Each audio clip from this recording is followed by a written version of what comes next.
2003년 6월 15일 상대방의 환갑잔치가 있던 날, 사건 일인 이은숙 씨는 동네 사람들과 함께 잔치를 끝내고 돌아오던 길에 뜻하지 않은 사고를 당하는데 어머 왜 그래? 순식간에 일어난 폭행 사고였다. 상대방의 처남은 만취 상태에서 난동을 부렸고 의뢰인은 처남으로부터 무참히 짓밟은 것이다. 부딪혀가지고 난리를 치고 내 머리를 잡고 모가지를 잡고 내려와가지고 나를 짓밟는데 나는 그 순간 어떻게 된지도 몰랐어요. 의뢰인은 결국 폭행으로 인해 병원 신세를 지게 되었고 상대방은 자신의 처남을 대신해 사건의 모든 책임을 지겠다는 각서를 써주었다. 하지만 상대방은 의뢰인의 상태가 악화되자 각서의 내용과는 달리 더 이상의 치료비는 배상할 수 없다며 책임을 회피하고 나선 것이다.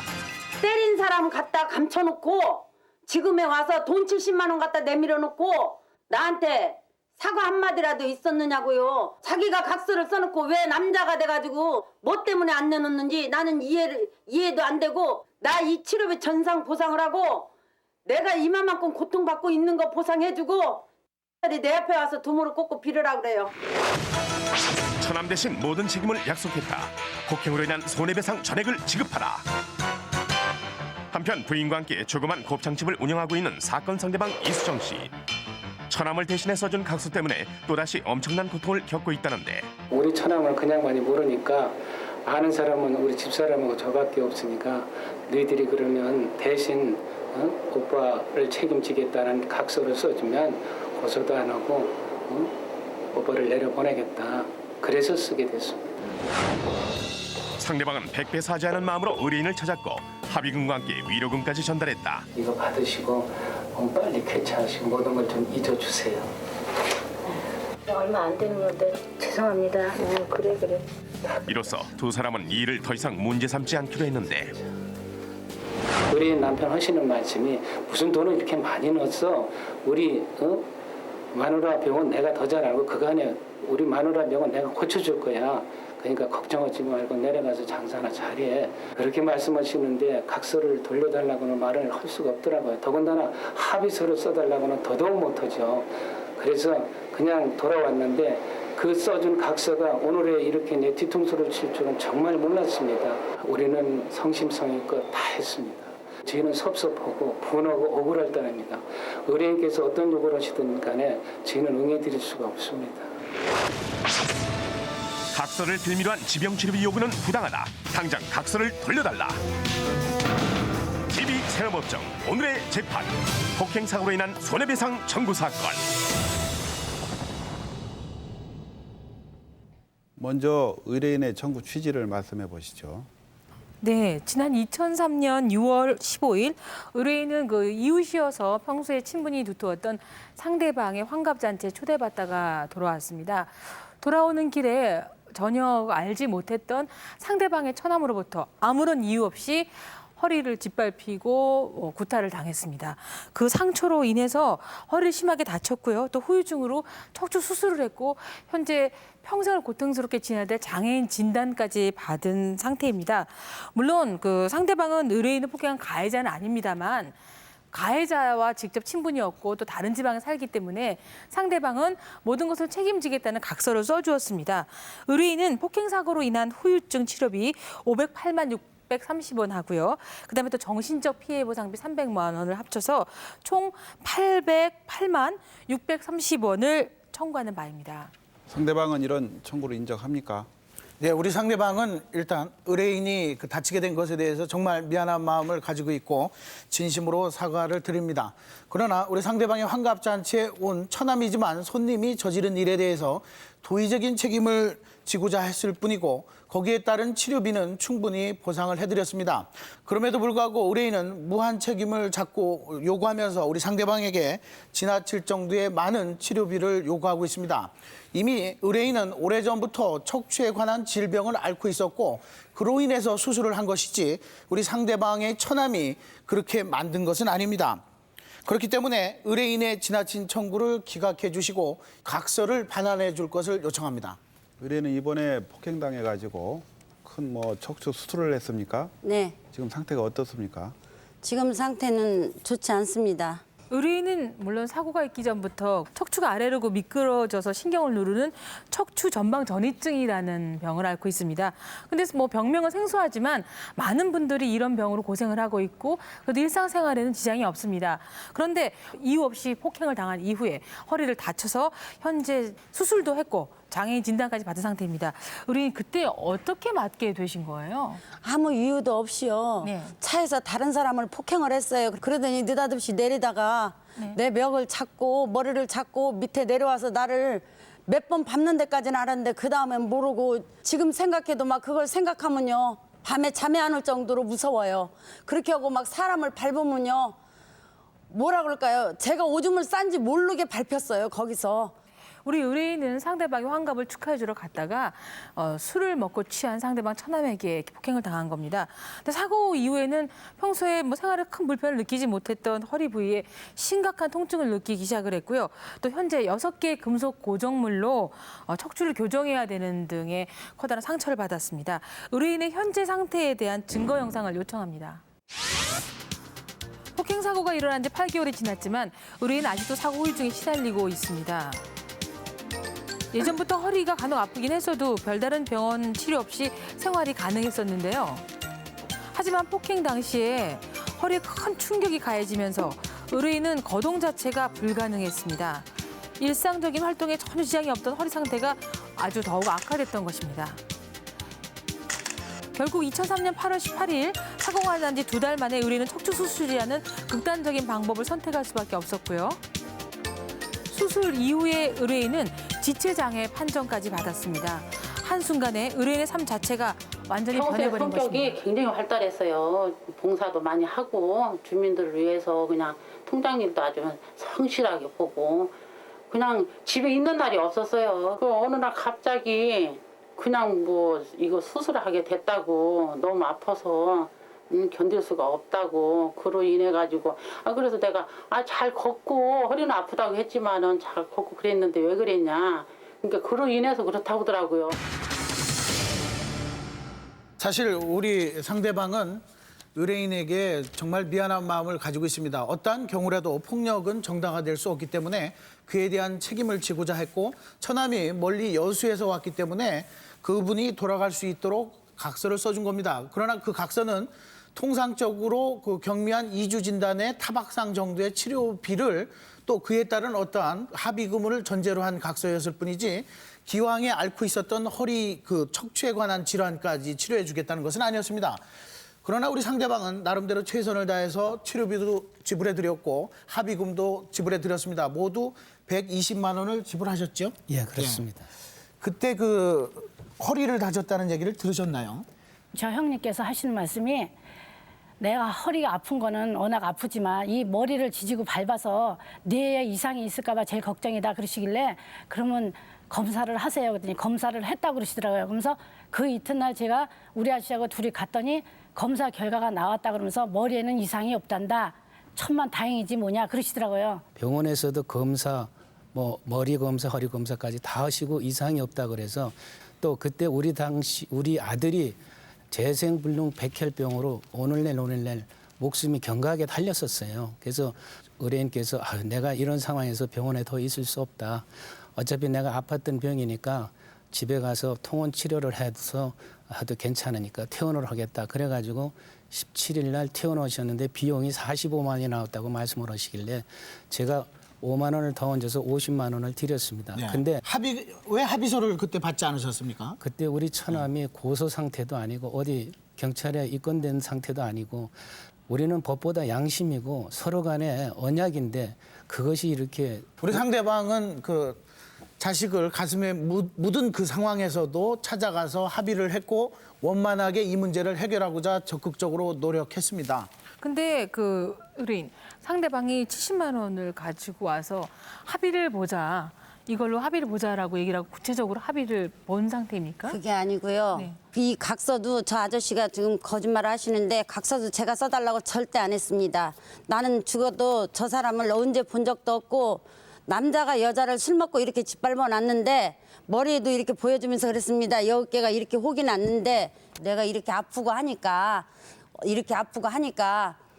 어떻게 하겠냐고 우선은 병원비가 너무 없는 사람들끼리 병원비가 너무 많이 나와요. 그냥 상해로 가니까 사람이 서로가 없는 사람끼리 이렇게 하면 안 되잖아요. 웬만큼 아프니까 집에서 치료를 다녀도 될 것 같으니까 그러면 집에 내려갈래요. 그러면서 병원 내려오는데 그때부터 병원 가이당 2개인가 내려왔는데 그때부터 못 걸 것더라고요. 이왕에 병원비는 치르고. 그래서 다시 찍어서 보니까 허리가 그러니까 내일이라도 수술하게 들으래요. 그런데 의뢰인은 그 70만 원을 받으신 건 확실하시죠? 치료비 말고 70만 원을 또 받으셨죠? 70만 원 집으로 갖고 와서 받았어요. 왜 받으셨습니까, 그거는? 아유 형님 우선 이거 가지고 병원 다니라고 그러고 그때 당시에 내 목걸이가 닷돈짜리가 없어졌습니다. 그러니까 그 목걸이 닷돈하고 70만 원을 갖고 와가지고 너무나 저한테 공손하게 돈을 주면서 형님 이거 가지고 병원에 다니시라고 그때 당시에 저는 병원을 하루도 쉬지 못하고 하루에 2군데씩 병원을 다녔습니다. 너무너무 아파서 견딜 수가 없었습니다. 상대방은 그 70만 원이란 돈이 1차 입원에 대한 것이 뿐만 아니라 합의를 본 것처럼 말씀을 하시지만 우리 의뢰인은 상대방하고 합의를 한 것이 아닙니다. 이에 대한 증거 영상을 요청합니다. 상대방은 의뢰인이 대학병원에서 척추 MRI 검사를 받은 당일날 찾아왔습니다. 들어와. 왔어. 들어와. 척추 진단 결과만 기다리고 있는 상황에서 의뢰인이 상대방과 합의를 했다는 것은 이치에 맞지 않습니다. 70만 원을 받은 것은 당시 상대방의 성의를 무시하지 못했기 때문입니다. 합의금이라고 생각하면 이거는 형님이 됐든지 아우라 됐든지 당신이라 됐든지 너라 됐든지 이건 합의금이다 하고 각서를 서로가 받더니 뭐 근거가 있이 만들었어야 합의금이 되는 거지. 이건 말도 안 되는 거지. 이건 본인이 아파서 지금 있는 상태인데 돈을 합의금을 어떻게 받아. 언제 어떻게 될지 알아서. 합의금이라면 난 절대 못 받겠지. 말도 안 되는 거지. 네, 민법 제750조에 따르면 고의나 과실로 인한 위법 행위로 타인에게 손해를 가한 자는 그 손해를 배상할 책임이 있다고 돼 있습니다. 지금 보시는 것이 상대방이 의뢰인에게 친필로 써준 각서의 원본입니다. 명시된 바와 같이 상대방은 의뢰인에게 폭행으로 인해 발생한 병원 치료 및 치료비 일체를 책임질 것을 약속했습니다. 그럼에도 불구하고 상대방은 그 의료인이 첫 번째 병원에 갔을 때 입원비만 내었을 뿐 전혀 다른 책임을 지려고 하지 않고요. 상대방의 주장처럼 만약에 그 70만 원이 완벽한 합의에 의한 것이라면 저 각서도 반환을 하거나 기각 없어졌어야 됐을 텐데 왜 각서 반환을 요구하지 않았을까요? 치료비 50만 원은 이미 지급을 했고 나중에 준 70만 원은 합의금조입니다. 각서라고 하는 것은 그 당시 그 상황 정황에서의 모든 책임을 의미했던 것이고 그 이후에 발생할 수 있는 또는 의뢰인 개인이 지병으로 앓고 있던 기왕증적인 모든 치료 비용을 다 책임지겠다는 것은 아니었습니다. 그때 왜 각서를 이렇게 받지 않으셨죠? 예, 그때는 경황이 없었습니다. 자식이 그런 상황에 있고 그냥 왔어요. 근데 그 각서를 못 받은 게 제 잘못이죠. 그런데 그 각서를 지금 의뢰인은 써달라고 안 했다고 하는데 누가 그 각서를 써달라고 했죠? 남편분이 써달라고 했습니다. 예. 이 병원비는 누가 낼 거냐? 오빠가 여수로 내려가면 누가 낼 거냐? 그러니까 이 병원비나 내준다는 각서나 하나 써다오. 그래서 그거 써드린 거지 우리는 이렇게 후유증까지 하리라고는 전혀 생각을 못하고 써드린 겁니다. 사실 우리 상대방은 그렇게 70만 원을 하면서 고소를 하지 않기로 하면서 나름대로 합의를 했음에도 불구하고 의뢰인 쪽에서 그 각서 내지는 합의를 위반하고 또 여러 가지의 문제를 지금 제기하고 있습니다. 이런 것을 증명하기 위해서 저희는 증거 영상을 요청합니다.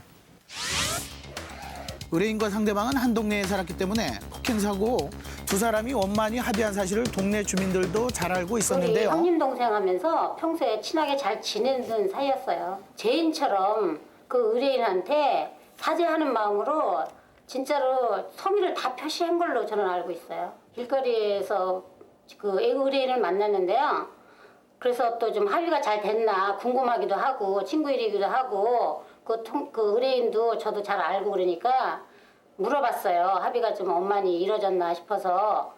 그래 어떻게 되셨어요? 그랬더니만은 아예 잘 됐다고 없던 걸로 한다고 잘 됐다고 넘어갔다고 이렇게 얘기를 하시더라고요. 그러나 의뢰인은 이렇게 합의했음에도 불구하고 각서 작성 당시 상대방에게 했던 약속을 어긴 채 상대방의 처남을 경찰에 고소했습니다. 결국 상대방의 처남은 상해죄가 인정되어 법원으로부터 이미 50만 원의 벌금형을 선고받았는데요. 피해자에게 전화를 했더니 그렇게 받은 사실도 있다고 진술하고 또 고소 보충 조서에서도 진술 시 50만 원의 병원비를 지급받았다고 조서를 받아놓은 것으로 저는 기억을 하고 있습니다. 오히려 각서와 합의를 무시하고 있는 것은 의뢰인 측입니다. 그러나 우리는 그러한 책임을 묻고자 하는 것은 전혀 아니고요. 다만 의뢰인이 요구하는 것이 지나치다는 생각이 듭니다. 우리 의뢰인은 그렇게 직접 가해를 한, 폭행을 한 주인공을 만나보고 싶어서 사과를 받고 싶었습니다.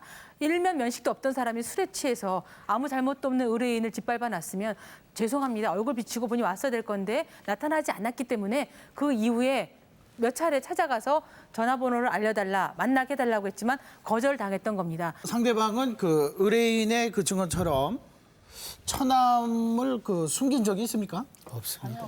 근데 그때 당시 우리가 이제 합의가 이루어져 가지고요. 처남이 처남하고 통화를 했습니다. 그때 당시에 모든 게 다 잘 마무리가 됐으니까 생업에만 종사 잘하라고요. 위로금으로 받은 돈일 뿐이다. 절대로 합의한 사실이 없다는 사건 의뢰인. 합의금으로 준 돈이다. 구두 합의가 확실하다는 사건 상대방. 과연 합의는 이루어진 것인가? 지금 의뢰인은 아까 차 밖으로 끌려 나와가지고 나중에 정신도 못 차리고 그래서 보니까 차 앞에 앉아 있었다고 했는데 그거 상황을 거짓말이라고 단정하실 수 있습니까? 그리고요, 지금 의뢰인 측에서 자꾸 주장하는 거는 너무 주관적입니다.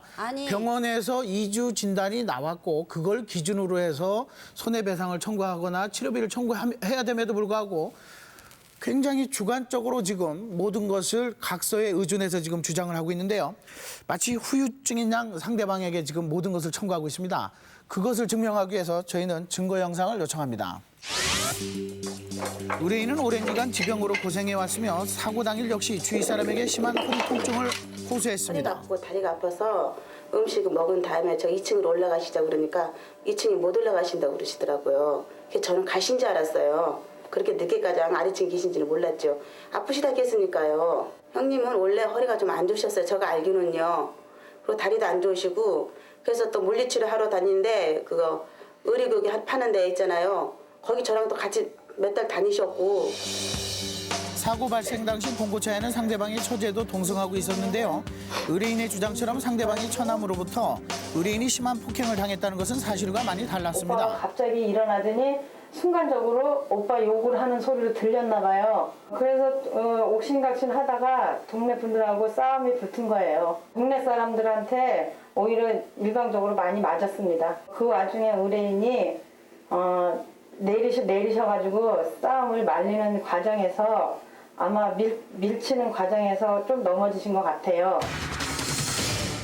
예, 들으신 것처럼 의뢰인은 그 허리 통증을 기존에도 앓고 있었고 그날도 허리가 아프다고 했습니다. 그리고 의뢰인은 거기서 말리다가 밀쳐진 정도의 상처밖에 없었음에도 불구하고 지금 모든 척추 질환의 원인을 우리 상대방과 처남에게 돌리고 있는 것입니다. 상대방은 단순한 상해임을 주장하고 있지만 고소에 의한 약식 명령은 단순히 형사처벌을 목적으로 하는 것이지 합의하고는 아무 상관이 없습니다. 분명히 폭행 사고가 기발이 돼서 후유증을 발생한 것이고 또 지금 앓고 있는 것이 결코 꾀병이 아니라는 것을 밝혀줄 증거 영상을 요청합니다. 상대방은 지병 운운하며 억지 주장을 하고 있지만 의뢰인은 3년 동안 통장 일을 맡을 정도로 척추 질환은 생활에 전혀 문제가 되지 않았습니다. 노인네들 목욕도 시켜주고 또 이제 이렇게 엄마 아버지 웃고 그런 애들 그냥 가서 빨래도 많이 해주고 그런 봉사활동 많이 했어요. 허리가 아팠으면 그런 일을 했겠어요? 못했죠. 폭행과 같은 물리적인 충격이 허리에 어떤 영향을 미치는지 알아보기 위해 척추 전문병원을 찾아봤는데요. 우리는 의뢰인의 척추 종합 진료 결과와 현재 상태 등을 고려해서 신체 감정을 받아봤습니다.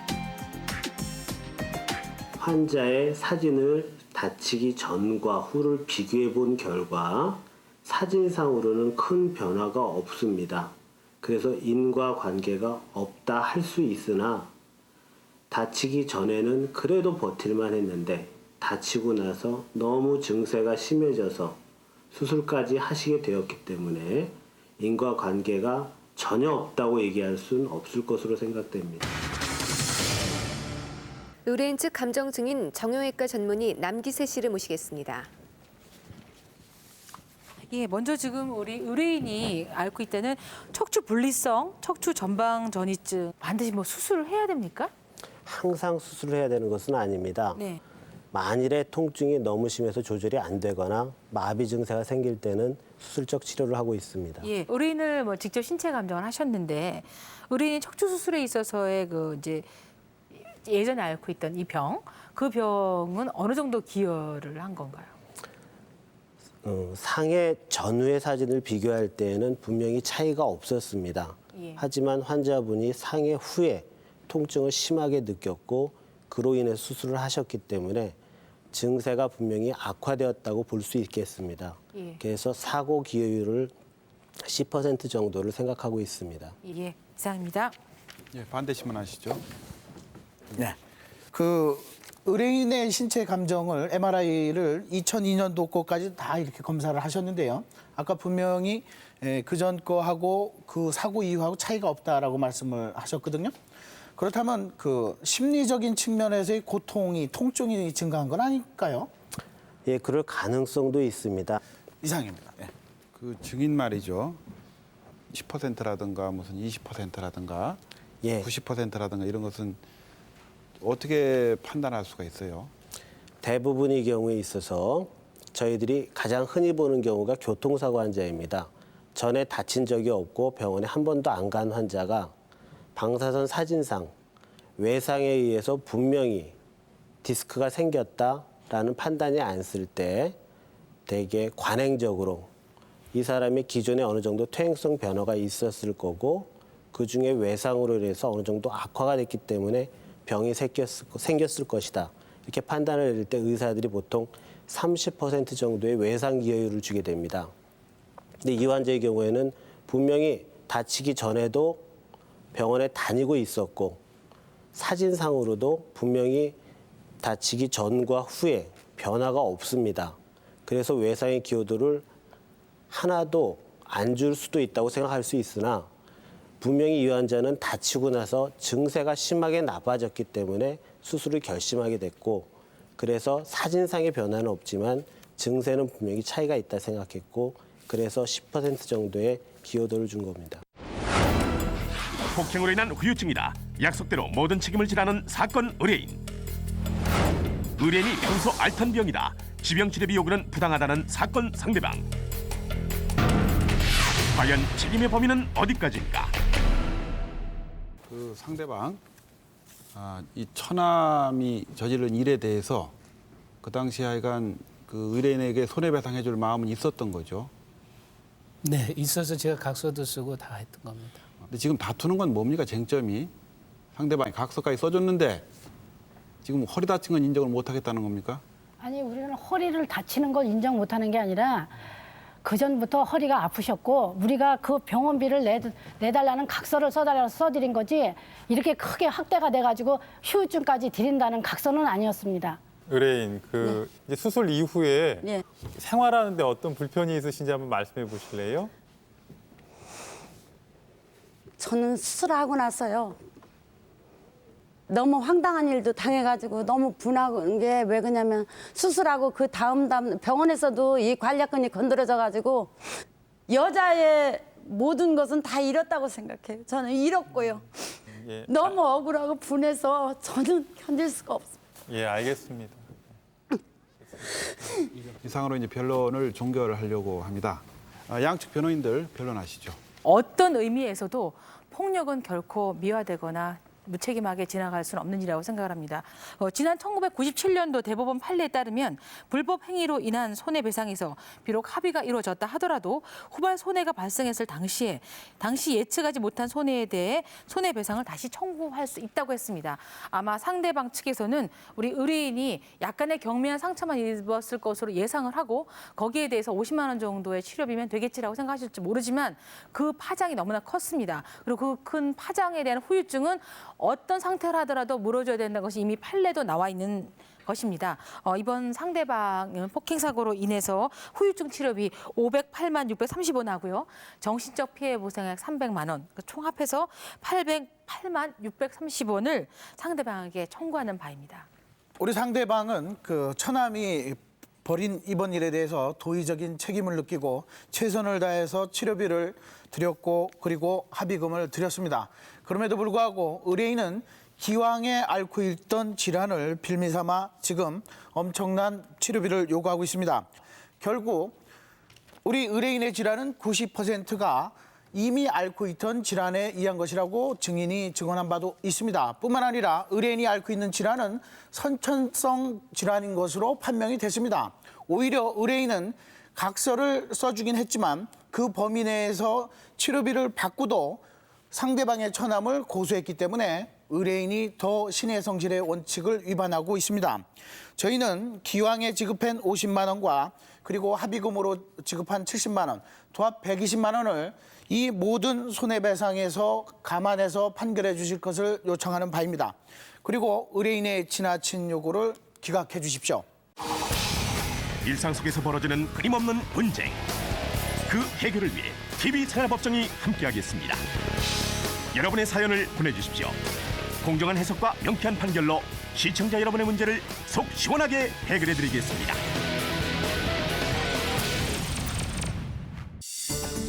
본 사건을 함께 지켜본 방청객들의 의견을 들어봤습니다.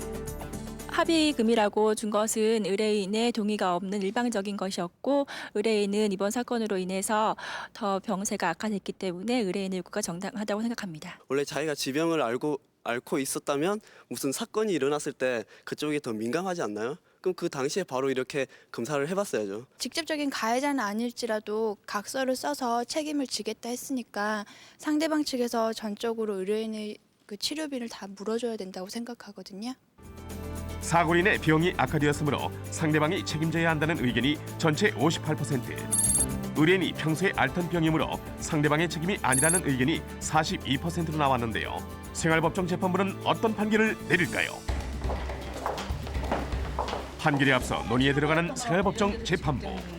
그거의 일부로 지급금으로 일부 지급금이니까 그래서 지금 드디어 판결이 내려지는데 판결을 선고하겠습니다. 기본적으로 폭행 자체는 아주 상당히 나쁜 그런 범죄 행위고 그로 인해서 그 의뢰인을 상당히 고통에 빠뜨렸기 때문에 형사처벌과 별도로 그에 상당한 재산상 그리고 정신적 고통에 대한 손해배상을 해주는 것이 원칙입니다.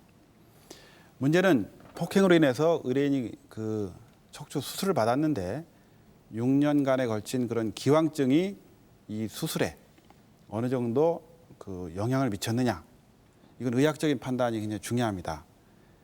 그런데 아까 그 의사의 증언을 참작해서 결국 기왕증의 이 수술에 대한 기여도가 90% 정도 인정되는 것으로, 그러니까 상당히 높은 그런 그 기왕증의 이 수술에 대한 기여도를 인정하도록 했습니다. 폭행 가해자가 아닌 상대방의 친필각서는 그 효력을 인정한다. 그러나 각서 내용상 입원비 및 치료비 이외에 대한 기타 손해에 대해 명시돼 있지 않은 바 의뢰인의 정신적 위자료 청구는 인정할 수 없다. 단 폭행으로 인한 후유증 치료에 대해선 기왕증 기여도를 90% 인정. 상대방은 의뢰인의 치료 청구비 50만 8,060원을 지급해야 한다. 그러나 이미 상대방이 병원비 및 치료비 명목으로 지급한 금액이 충분하므로 의뢰인의 청구를 기각한다. 상대방이 앞으로 그 적극적으로 처남을 데리고 의뢰인에게 가서 진정한 그런 어떤 폭행에 대한 상해를 입힌 데 대한 그러한 그 정신적 고통을 위자해 주도록 진심 어린 사과를 하도록 적극적으로 협조해 주시기를 바랍니다. 그리고 의뢰인 역시 이것이 그 상대방이 직접적인 어떤 폭행의 가해자가 아니라는 사실을 좀 감안을 해서 상대방을 갖다가 너무 그렇게 책임 추궁하는 것도 사실은 법적으로는 적절치 않다고 보여집니다. 이런 여러 가지 이 사정을 감안해서 다음과 같이 판결을 선고하겠습니다. 이 사건의 청구를 기각하도록 하겠습니다.